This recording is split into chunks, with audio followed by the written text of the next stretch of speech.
ZZL Nick Champion, thank you. I'm going to cross live to Bangkok. Cheers, now, and the Shadow Immigration Minister, Richard Marles, joins me. Richard, Indonesia, Malaysia agreeing to temporarily take in thousands of those asylum seekers who've been stranded at sea for weeks. What are you picking up after your talks in Myanmar? Are they serious about trying to work with the regional community on this? Well, I think that the decision that we saw yesterday from Malaysia, Indonesia, and in part of the agreement and in the meeting with Thailand is very welcome. I mean, it is a critical breakthrough in all of this, and hopefully it is the key decision which will literally see thousands of lives saved. I think it's important that we're not pointing fingers at countries specifically. Ultimately, there does need to be a regional solution to ending what is a particularly depraved journey of people smuggling from Rakhine State and Bangladesh down into the southern part of Southeast Asia and particularly Malaysia. And we saw that with the cemeteries that were unearthed in a month or so ago as just how bad a journey this is. And I think that's what people need to understand. Essentially what's happened here is Thailand have broken up this people smuggling route. We've then seen people stranded along the journey, as it were.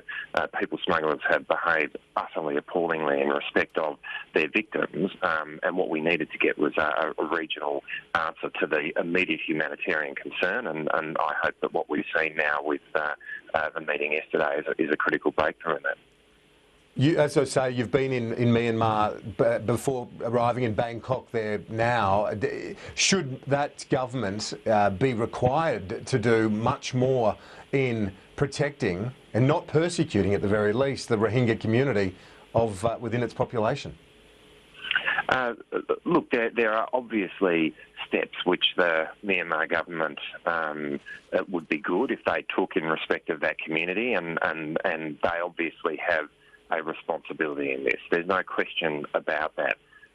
I think that we need to be looking at a regional solution here, and I think that if what comes out of this is that everyone points the finger solely at Myanmar, that's not going to end up in the kind of result the global community would want to see, and that's not going to end up in a benefit for those people who have been stranded on this appalling route. That's not to say there aren't responsibilities that Myanmar have here. They clearly do, and they need to be a part of the answer here.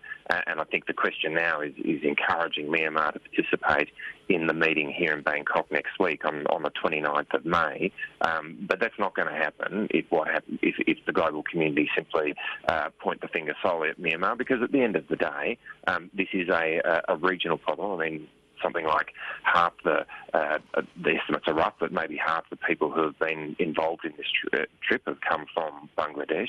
A lot of the people who are most vulnerable now are off the coast of Malaysia and Indonesia. Thailand clearly are in the middle of this as well. It actually requires a solution from all of those countries. Okay.